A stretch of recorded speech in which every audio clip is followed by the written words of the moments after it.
Good morning everyone. Let us start exercise 5.2। Question number 10 की statement क्या है? For what value of z the function z is equal to E raise to the power minus iota v cos you plus iota sine u ceases to be analytic. तो सबसे पहले हम इसकी definition check करते हैं। A function w equal to f of z ceases to be analytic if d Z by D W equal to zero. Means आपको function given होगा, you have to check d Z by D W equal to zero आता है या नहीं आता है। जिन points के लिए D Z by D W equal to zero आ जाएगा उन पॉइंट्स के लिए हमारा फंक्शन एनालिटिक होने से सीज हो जाएगा। So this is all about how a function ceases to be analytic. तो प्रेजेंट जो क्वेश्चन है आपका उसमें भी आपको यही दिया हुआ है कि z is equal to E raise to the power minus we cos you plus iota sine u. आपको क्या करना है, इसको मैंने आपको बताया था कि w equal to u plus iota v जो हमने स्टार्ट किया था। तो यहाँ पर u और v आपके पास दो, आपको E raise to power minus V और cos you plus iota sine U इस फॉर्म में दिया हुआ है। आपको u और v चाहिए, ठीक है। तो मैंने इसी को सॉल्व किया। मीन्स मुझे एक फंक्शन फाइंड आउट करना है जो u और प्लस आयोटा v टाइप का आ जाए, ठीक।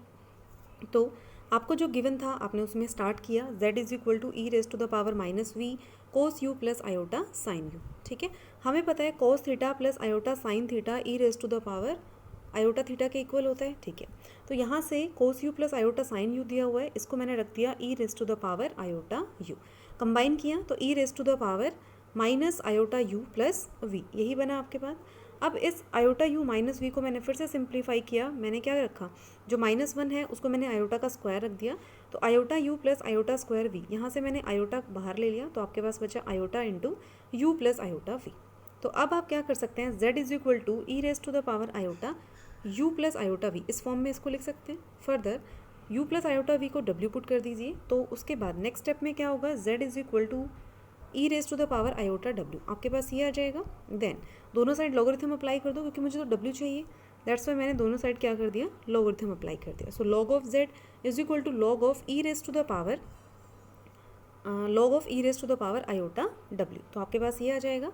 देन लॉग और ई एंटी लॉग का काम करता है एक्सपोनेंशियल, तो आयोटा w के इक्वल आ जाएगा, लॉग से ही cancel. So log z is equal to E raise to the power log z equal to iota w, sorry log z is equal to iota w, आपके पास ये आ जाएगा। देन उसके बाद आपने क्या करना है, ये देखो एक बार ध्यान से यहाँ पर, ओके। तो आपके पास आया यहाँ से log z is equal to iota w। आपको क्या करना है, डी जेड बाई डी डब्ल्यू फाइंड आउट करना है ना, तो आप डी डब्ल्यू by d z find out कर दो, उसका रेसिप्रोकल ले लेना। तो w आ गया आपके पास 1 बाई आयोटा लॉग z, ठीक है। तो डी डब्ल्यू बाई डी जेड मैंने फाइंड आउट किया, इसको डिफ्रेंशिएट किया तो 1 बाई आयोटा 1 बाई जेड यही आएगा, इसका रेसिप्रोकल कर दो तो D Z by D W iota Z के इक्वल आ गया। अब आप कह रहे हो किन वैल्यूज़ के लिए ये फंक्शन सीज हो जाएगा to be analytic, means d Z by डब्ल्यू होगा किसी पर्टिकुलर पॉइंट के लिए तभी तो आएगा। तो मैंने क्या किया, डी जेड बाई डी डब्ल्यू को जीरो पुट कर दिया। जैसे डी जेड बाई डी डब्ल्यू को जीरो पुट किया तो मेरे पास क्या आया, iota z equal to zero, ठीक है। क्या आएगा, iota z equal to zero. तो iota is not equal to zero, that's why z equal to zero, and hence we can say that only for z equal to zero this function ceases to be analytic. Clear हुआ? Okay, come to the next question which is question number 11।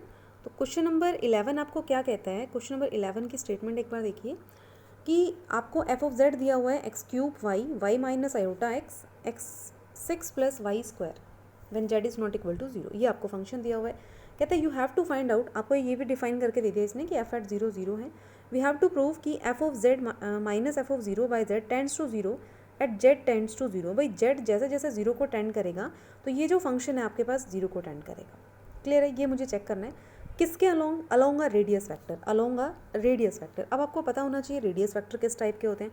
हमें check करना है कि along the radius vector अगर लेना तभी zero आता है, लेकिन अगर किसी और पाथ के अलोंग हम इसका जो है डिफरेंशिएशन लिमिट फाइंड आउट करते हैं तो फिर ये जीरो नहीं होगा, ये हमें चेक करना है। तो अलोंग एनी रेडियस वेक्टर आपका इस टाइप का होगा, y equal to m x type का, ठीक है। तो एक बार तो हम क्या करेंगे, y equal to m x के लिए लिमिट को चेक कर लेंगे जीरो आ रहा है या नहीं आ रहा है। फिर कोई और पाथ ले लेंगे, से y equal to x cube, ठीक है, y equal to 2x cube. तो मैंने जनरल यहाँ पे लिया हुआ है y equal to m x cube. Clear है? तो यहाँ देखो सबसे पहले limit z tends to zero f of z minus f of zero by z, ये फंक्शन कंसिडर किया, वैल्यूज़ पुट की क्योंकि सारी वैल्यूज़ आपको किस फॉर्म में दी हुई है, x y, that's y x y tends to zero zero. मैंने यहाँ पे क्या किया, जो भी टर्म थी मेरे पास वो मैंने यहाँ लिख दी। तो ये आ गया मेरे पास, ठीक। X cube y, y minus iota x, x six plus y square, नीचे आपका z means x plus iota y, इधर एफ ऑफ जीरो पे जीरो ही दे रखा है तो वो जीरो ही हो जाएगा। तो नेक्स्ट स्टेप में आपके पास अब क्या आएगा, देखो next step, limit x y tends to zero zero, ये आ गया। यहाँ पे क्या पुट करना है, मुझे पुट करना है y equal to m x, y को क्या पुट कर दो, एम एक्स पुट कर दो। तो जैसे ही ऊपर आप y equal to m x put करेंगे तो आपके पास स्टेटमेंट कुछ इस तरह की बन जाएगी अब कि लिमिट एक्स, क्योंकि वाई को आप एम एक्स पुट कर चुके हो और वाई भी एक्स के टर्म्स में आ गया, तो एक्स वाई ना होकर लिमिट अब क्या बन जाएगी, एक्स टेंड्स टू जीरो। तो एक्स क्यूब यहाँ जो है वाई के प्लेस पे आपने क्या रखा, m x, y minus iota x, फिर से आयोटा एक्स, ठीक है, वाई के प्लेस पे रख दिया एम एक्स। देन नीचे भी आपने सारा चेंज कर दिया, सॉल्व किया, जो एक्स कॉमन आ रहा था उसको कॉमन निकाल दिया, ठीक है, जो कैंसिल हो रहा था फिर कैंसिल कर दिया। से m x cube m minus iota x मैंने कॉमन लिया, नीचे से एक्स स्क्वायर कॉमन आ सकता है तो यहाँ से मैंने एक्स स्क्वायर कॉमन लिया, यहाँ से एक्स कॉमन आया इस वाली टर्म से, तो x into one plus iota m, ये आ गया आपके पास, ठीक है। जो कैंसिल हो रहा था मैंने उसको कैंसिल कर दिया, एंड देन जो बचा है वो आप देख सकते हैं। So this is equal to limit x tends to zero m x m minus iota this one, ये बचेगा आपके पास। अब आप देख सकते हैं ये चीज़ एम पे डिपेंड नहीं करती, क्योंकि आप न्यूमरेटर में देख सकते हैं एक एक्स बचा हुआ है, तो जैसे ही आप एक्स टेंड्स टू जीरो करेंगे आंसर क्या आएगा हमारे पास, जीरो। आंसर क्या आएगा हमारे पास, जीरो। तो एम पे तो डिपेंड नहीं कर रहा है, आंसर हमारे पास जीरो आएगा। तो हो गया हमारा प्रूफ, यही प्रूफ करना है कि रेडियस वेक्टर के अलॉन्ग अगर हम जाते हैं तो आपका जीरो आता है। अब हम देख लेते हैं कि क्या किसी और पाथ के लिए जीरो आता है या नहीं आता है। तो भाई मैंने क्या किया, y equal to m x cube, मैंने इस तरह का एक पाथ कंसिडर किया। आप चाहो तो कुछ और पाथ भी ले सकते हो, ज़रूरी नहीं है आपको यही लेना है। तो y equal to m x लेना इस तरह से कि आप ये दिखा दो कि वो जीरो ना आए, क्योंकि जीरो वाले तो बहुत सारे मिल जाएंगे, आपको एक ऐसा दिखाना है कि वो जीरो ना बने। तो मैंने इस तरह से जो है ये y equal to m x cube consider किया। सेम चीज़ है, f z minus f of zero by z, ये आपके पास था फंक्शन, ठीक है। फिर से वही काम मैंने यहाँ थोड़ा सा सिंप्लीफाई किया है, ये जो वाई माइनस आयोटा एक्स है इसको मैंने एक्स प्लस आयोटा वाई बना दिया। कैसे, यहाँ से मैंने जो ये वाई माइनस आयोटा एक्स वाली टर्म है ना, यहाँ से मैंने माइनस आयोटा बाहर लिया तो ये एक्स प्लस आयोटा बन गया, ठीक है। आप देख सकते हैं माइनस आयोटा जब वापस से अंदर लेके जाएंगे तो वाई माइनस आयोटा एक्स ही बनेगा। देखो माइनस आयोटा को एक्स से मल्टीप्लाई किया तो माइनस आयोटा एक्स आ जाएगा आपके पास, और जब माइनस आयोटा का आप आयोटा वाई से करेंगे तो माइनस आयोटा स्क्वायर वाई आ जाएगा। और यू नो आयोटा स्क्वायर कितना होता है आपके पास, माइनस वन, तो माइनस माइनस फिर यहाँ पे क्या आ जाएगा, प्लस। तो आयोटा एक्स माइनस का है, ये ऊपर देखो इधर यहाँ पर, और प्लस आपका वाई आ जाएगा। क्लियर हुआ। तो इस तरह से जो है ये थोड़ी सी मैंने शिफ्टिंग यहाँ पे करी हुई है, आप थोड़ा सा इसको अरेंज कर लेंगे ऐसे। Then after that x y, x plus iota y से एक्स प्लस आयोटा वाई आपका कैंसिल हो जाएगा, बचा सिर्फ आपके पास ये वाले टर्म। अब यहाँ पे मुझे क्या पुट करना है, वाई को एम एक्स क्यूब, क्या पुट करना है, वाई को एम एक्स क्यूब। तो जैसे ही मैंने वाई को यहाँ पर एम एक्स क्यूब पुट किया तो आप देख सकते हैं जो भी आपकी टर्म्स हैं वाई वाली वो सारी एक्स में कन्वर्ट हो जाएंगी। So x tends to zero iota x cube plus m x cube over x six plus m square x six. अब एक्स सिक्स आपका कॉमन आ जाएगा, ऊपर से भी सिक्स बन रहा है और नीचे से भी आपका सिक्स बन रहा है। तो आप यहाँ देख सकते हैं एक्स सिक्स से एक्स सिक्स कैंसिल आ जाएगा। जब limit x tends to zero आप करेंगे तो आपके पास क्या आएगी, limit will be equal to minus iota m by one plus m square. याद करो आप लोग एडवांस कैलकुलस के पेपर में भी आपने बहुत बार ऐसी लिमिट्स फाइंड आउट की हुई हैं। तो minus iota m by one plus m square आपके पास आ जाएगा, and it depends on m पे डिपेंड करता है। तो एम ने, मान लो किसी स्टूडेंट ने कहा मैंने एम इक्वल टू जीरो लिया, तो उसके अकॉर्डिंग अलग वैल्यू आएगी। से वाई इक्वल टू अगर उसने एम की वैल्यू वन ली तो आपका उसका एक्स क्यूब आ जाएगा, ठीक है। तो ये सारी वैल्यू एम पे डिपेंड करती है, आप जब एम रखोगे उसी के कॉरस्पॉन्डिंग आपके पास जो है सारी वैल्यूज़ आ जाएंगी, and hence we can say that zero ये नहीं होगा, ठीक है भाई। एम की वैल्यू जीरो लोगे तभी जीरो होगा, अदरवाइज ये जीरो नहीं होगा। क्लियर हुई चीज़। सो ये है क्वेश्चन नंबर आपका 11। होपफुली अब बाकी जो क्वेश्चंस बचे हुए हैं अब वो आप लोग कर लेना, एक बार प्रॉब्लम हो then you can ask any time. Next जो आर्टिकल है that is application of analytic function to field and flow problems. इसमें हम एनालिटिक फंक्शंस की जो एप्लीकेशंस है ना, ये आप लोग जो है एमएससी में भी करेंगे। तो यहाँ पर हम क्या कर रहे हैं, एप्लीकेशन देखेंगे कि कैसे फील्ड और फ्लो प्रॉब्लम्स जो होती हैं वहाँ पर कैसे यूज़ होता है, ये हम यहाँ देखेंगे। तो एक आर्टिकल है, इंपॉर्टेंट है, ठीक है। कहाँ कहाँ देखना है हमने, फील्ड में और फ्लो प्रॉब्लम्स में, यहाँ चेक करना है। तो देखो क्या लिखा हुआ है, since the real and imaginary part of an analytic function are harmonic functions. आपको पता है कि रियल और इमेजिनरी पार्ट जो होता है किसी भी एनालिटिक फंक्शन का, वो हमने चेक भी किया था कि वो हार्मोनिक होते हैं। और हार्मोनिक फंक्शन कौन से होते हैं, हार्मोनिक फंक्शन वो फंक्शंस होते हैं जो अप टू सेकंड ऑर्डर तक के उनके सेकंड ऑर्डर तक के जो उनके पार्शियल डेरिवेटिव्स होते हैं वो एग्जिस्ट करें, ठीक है। दूसरा कॉन्टिन्यूस हो। तीसरी चीज़ क्या थी, ये लैप्लास इक्वेशंस को सेटिस्फाई करें। किसको सेटिस्फाई करें? लैप्लास इक्वेशंस को। लैप्लास इक्वेशन क्या होती है? डेल स्क्वायर, जो भी आपका फंक्शन है, से मैंने फाई ले लिया, तो del square phi equal to 0। ठीक है। दूसरी सेंस में आप इसको ऐसे भी बोल सकते हैं, से मैंने एक फंक्शन लिया हुआ है इस तरह से, जैसे आपको रियल और इमेजिनरी पार्ट को प्रूव करना है ना, तो यू को आपने प्रूव करना है कि ये कैसा है, हार्मोनिक फंक्शन है। तो आप क्या करोगे? डेल स्क्वायर यू को क्या दिखा दोगे? 0 दिखा दोगे। ठीक है। अब डेल स्क्वायर यू क्या होता है आपके पास? करली 2u bye curly x square, ठीक है, प्लस करली 2u bye curly y square. ये आपके पास क्या होता है? This is equal to 0। ये 0 आना चाहिए। ये आपकी लैप्लास इक्वेशन होती है। तो इस तरह से जो है आप लोग लैप्लास इक्वेशन सेटिस्फाई ये करा चुके हैं पहले। तो हार्मोनिक फंक्शन एक ऐसा फंक्शन जो सेकंड ऑर्डर तक के सारे डेरिवेटिव कंसीडर करे और लैप्लास इक्वेशन को सेटिस्फाई करे। नाउ ऐसा फंक्शन, okay, therefore the conjugate function provide solution to a number of field and flow problems. तो इसकी हेल्प से हमने देखा कि जब हमने फील्ड और फ्लो प्रॉब्लम्स चेक की अपनी, तो वहाँ पे इसने बहुत हेल्पफुल था ये हमारे लिए। तो एप्लीकेशन देखो क्या है यहाँ पर, consider the irrotational motion of incompressible fluid. एक ऐसा फ्लूइड लेना है जो इनकम्प्रेसिबल है इन 2 डायमेंशन। ये fluid dynamics as it is, हम लोग एक पेपर है हमारा MSc मैथमेटिक्स में, वहाँ हम स्टडी करेंगे। तो इनकम्प्रेसिबल फ्लूइड है in 2 dimension, then the velocity of the vector v of a fluid particle can be expressed as. अब इसने जो है वेलोसिटी लिखी हुई है, देखो कैसे इसने वेलोसिटी को कैसे कंसिडर किया हुआ है। यहाँ पर इसने वेलोसिटी ली हुई है, से v इज इक्वल टू, ही देखो कंसिडर किया हुआ है इसने, vx आयोटा प्लस vx आई कैप प्लस vy जे कैप। ये वेलोसिटी के इस तरह से इसने कंपोनेंट्स यहाँ कंसिडर किए हुए हैं। देन वेलोसिटी वेक्टर कंसिडर किया हुआ है, velocity is a vector quantity, तो सबको ही पता होगा। उसके बाद since the motion is irrotational, motion अगर इरोटेशनल है, therefore there exist a scalar function phi such that, भाई जब भी ये आपको ध्यान रखना है कि जब भी हमारा मोशन इरोटेशनल मोशन होता है, तो आपके पास एक स्केलर फंक्शन आता है फाई सच दैट ये जो वेलोसिटी वेक्टर है वो डेल फाई के इक्वल हो जाता है। तो velocity vector v is equal to del phi, means curly phi by curly x i cap plus curly phi by curly y j cap. Then from first and second equation, तो first और second equation से आप लोग क्या कह सकते हैं, v x is equal to curly phi by curly x and v y is equal to curly phi by curly y. Compare कर दिया आई वाले कॉफिशेंट आई से, जे वाले कॉफिशेंट जे कैप से। ठीक है। Also the fluid is incompressible. अब फ्लूइड कैसा है? इनकम्प्रेसिबल है। जब भी फ्लूइड इनकम्प्रेसिबल होगा तो डाइवर्जेंस ऑफ वेक्टर v, ये जो डाइवर्जेंस आप फाइंड आउट करोगे वेक्टर v का, वो क्या आएगा? 0। ये भी आपके पास कंडीशन होती है कि फ्लूइड अगर हमारा इनकम्प्रेसिबल है तो divergence of vector v equal to 0 होता है। ठीक है भाई, डाइवर्जेंस ऑफ वेक्टर v आपका क्या आ गया? 0। Then curly curly x of v x plus curly curly y of v y equal to 0। Divergence of vector v अगर 0 है हमारा, तो डाइवर्जेंस यही होता है करली curly x we x plus curly curly y v y equal to 0। ठीक है। नाउ नेक्स्ट स्टेप में, then from equation number 3 and equation number 4, अब देखो यहाँ से इसने कहा curly phi by curly x किसके इक्वल है? वी एक्स के। तो आप लोग क्या करो, जहाँ पे ये इक्वेशन नंबर 4 आपको नजर आ रही है, वी एक्स के प्लेस पे क्या रख दोगे? करली फाई बाई करली एक्स। जब करली करली एक्स मल्टीप्लाई होगा किससे?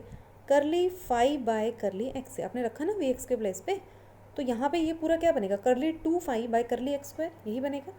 क्या बनेगा? Curly 2 phi by curly x square. ठीक है।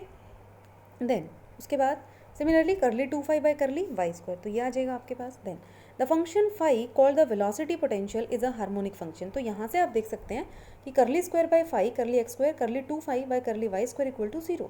मीन्स ये जो फाई फंक्शन आया था ना, स्केलर फंक्शन, इसने लैप्लास इक्वेशन को सेटिस्फाई करा दिया है ना। लैप्लास इक्वेशन को अगर ये सेटिस्फाई कर रहा है, साथ में सेकंड ऑर्डर के डेरिवेटिव भी इसके एग्जिस्ट कर रहे हैं, तो ये फंक्शन कैसा हो गया? Harmonic. It follows that there exist a conjugate function psi. और आपको पता है कि जब भी फंक्शन आपका एनालिटिक होता है, अगर कोई फंक्शन आपका है हार्मोनिक, फाई अगर हार्मोनिक फंक्शन है तो पक्का उसका कॉन्जुगेट एग्जिस्ट करता है। ये एक्सरसाइज के क्वेश्चंस में भी आपने किया था कि जैसे यू आपका दिया होता था, से आपको एक एनालिटिक फंक्शन दिया है और उसका एक पार्ट आपको दिया होता था और वो उसको हम चेक करते थे कि वो हार्मोनिक है, तो हम उसका हार्मोनिक कॉन्जुगेट फाइंड आउट करते थे। एग्जैक्ट डिफरेंशियल मेथड मैं ऑलरेडी आपको बता चुकी हूँ, Milne's Simpson's Thomson's method, Milne's Thomson method, वो भी मैं आपको बता चुकी हूँ। उन दोनों मेथड की हेल्प से आपने कॉन्जुगेट फाइंड आउट किया था। यस और नो? ओके। तो फिर कह रहे हैं कि यहाँ कॉन्जुगेट पक्का एग्जिस्ट करेगा, तो उसको मैंने क्या एज्यूम कर लिया? Psi. Now f of z equal to, तो वो फंक्शन क्या बनेगा? फाई प्लस आयोटा साई, तो ये एनालिटिक हो जाएगा। Now slope at any point on the curve psi is equal to k. मैंने मान लिया भाई स्लोप ना इस कर्व पे आपकी क्या है? के। तो d y by d x is equal to कैसे लिख सकते हैं, आपको पता है सी आर इक्वेशंस की हेल्प से d y by d x कैसे लिख सकते हैं, minus curly psi curly psi by curly x by curly psi by curly Y, यही होता है साई का derivative with respect to x divided by psi का derivative with respect to y. और सी आर इक्वेशंस की help से आपको पता है कि फाई एक्स किसके इक्वल हो जाएगा, साई वाई के, ठीक है। और इसी तरह से जो फाई वाई होता है वो माइनस साई एक्स के, ये तो पता है सबको कि से वेट अ मिनट, आपको पता है कोई फंक्शन अगर इस टाइप का है, से आपके पास एक फंक्शन है एफ और वो किस टाइप का है, u plus iota v type का है, u प्लस आयोटा से this is iota u plus iota v type का है। तो इसकी जो सी आर इक्वेशंस होती हैं वो क्या होती है, u is a function of x and y, तो u x is equal to होता है वी वाई, ठीक है। एक तो ये होता है, दूसरी क्या होती है, u y is equal to minus v x, ये आपकी क्या होती हैं सी आर इक्वेशंस, ठीक है। तो अब यहाँ पर आपका जो u और v के प्लेस पे आपका फाई और साई चल रहा है, u के प्लेस पे आपका क्या चल रहा है, फाई और साई, तो इसके टर्म्स में इसने फिर यहाँ पे लिखा हुआ है, ठीक है। वो आप देख सकते हैं इसको, minus psi x by psi y, तो साई एक्स के प्लेस पे क्या रख दिया, माइनस साई एक्स था तो फाई वाई हो गया, ऐसे ही आपका साई वाई किसके इक्वल हो जाएगा, फाई एक्स के, तो फाई और साई के टर्म्स में इसने d y by d x को रख दिया। तो फिर यहाँ से जो ये फाई वाई है, अब वापस जाओ फाई वाई, फाई का derivative with respect to y वो तो किसके इक्वल होता है, यहाँ जाओ क्वेश्चन नंबर आपकी 3 में, जो वी वाई है वो करली फाई बाय करली एक्स के इक्वल है, और ऐसे ही जो वी एक्स है वो किसके इक्वल है, करली फाई बाय करली एक्स के। तो इसने क्या किया, ये फाई वाई और फाई एक्स इनकी प्लेस पे इसने वी के टर्म्स में इसको लिख दिया, तो ये आपका आ गया यहाँ से v y by v x. Clear हुई ये चीज़, तो d y by d x आपका किसके इक्वल आ गया, v y over v x के। चलो आगे चलो, this shows that the velocity of a fluid particle is along the tangent to the curve. आप देख रहे हैं कि यहाँ से जो वेलोसिटी वेक्टर था v, ठीक है, तो आपने यहाँ से चेक किया कि भाई जो वेलोसिटी है ना फ्लूइड की वो along the tangent to the curve, क्योंकि d y by d x क्या है, टेंजेंट था, अभी कहा था आपने ये क्या है, टेंजेंट है, तो वेलोसिटी जो है वो हमारी अलोंग द टेंजेंट है to the curve psi equal to k. Such curves are known as stream lines and psi x is called the stream function. तो ये इन जो आपके पास ये कर्व्स आई हैं, इन कर्व्स को तो हम लोग क्या बोल देते हैं, स्ट्रीम लाइन्स बोल देते हैं। Psi x y equal to k type के कर्व्स को क्या कहेंगे, स्ट्रीम लाइन्स, और इस फंक्शन को हम लोग क्या बोल देते हैं, स्ट्रीम फंक्शन, ठीक है। तो f of z is equal to phi x plus iota psi x is equal to phi x plus iota psi x is equal to phi x minus iota phi y, क्योंकि psi x किसके equal हो जाएगा, minus phi Y के। तो इस तरह से इसने लिखा हुआ है यहाँ पे चेंज करके, और फिर नेक्स्ट स्टेप में इसने बोल दिया कि भाई एफ जेड किसके इक्वल आ गया, v x minus iota v y, तो एफ डैश जेड आपने यहाँ से निकाल लिया, ठीक है। नाउ एफ डैश जेड आपके पास आ गया। अब एफ डैश जेड के बाद कहते हैं मैग्नीट्यूड मुझे फाइंड आउट करना है। मैग्नीट्यूड अगर फाइंड आउट करना है तो क्या हम ऐसे ही करते हैं, क्या करेंगे, मैग्नीट्यूड ले लेंगे किसका, एफ डैश जेड का, ठीक है। This shows the flow pattern fully represented by the functions f of z which is known as the complex potential। तो ये जो फ्लो पैटर्न है जो रिप्रेजेंट करता है हमारा f of z, ठीक है, इसको हम लोग क्या कहते हैं, कॉम्प्लेक्स पोटेंशियल। तो वो आपके पास फ्लो पैटर्न जो कौन रिप्रेजेंट करता है, which is fully represented by f of z is known as the complex potential. Clear हुआ, तो ये कई बार 1 मार्क्स में आ जाता है, defined stream line, stream function, तो ये आपको ध्यान रखना है, ओके। ना कुछ नोट यहाँ पे करके एक बार दिया हुआ है, उसको और देख लेते हैं हम लोग। तो यहाँ देखो एक बार, फर्स्ट नोट क्या है कि in the electrostatics and gravitational field phi equal to k1 and psi equal to k2 are equipotential lines and line of force.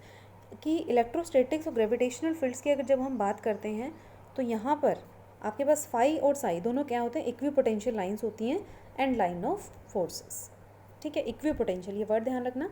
फिर इन हीट फ्लो प्रॉब्लम आपने जो हीट इक्वेशन पढ़ी हुई है, ठीक है, तो heat flow problem phi equal to k1 and psi equal to k2 on isotherms and heat flow lines, ये आपने हीट इक्वेशन पढ़ी हुई है, तो ये दोनों किसका काम करेंगे, आइसोथर्म्स का काम करेंगे, ओके।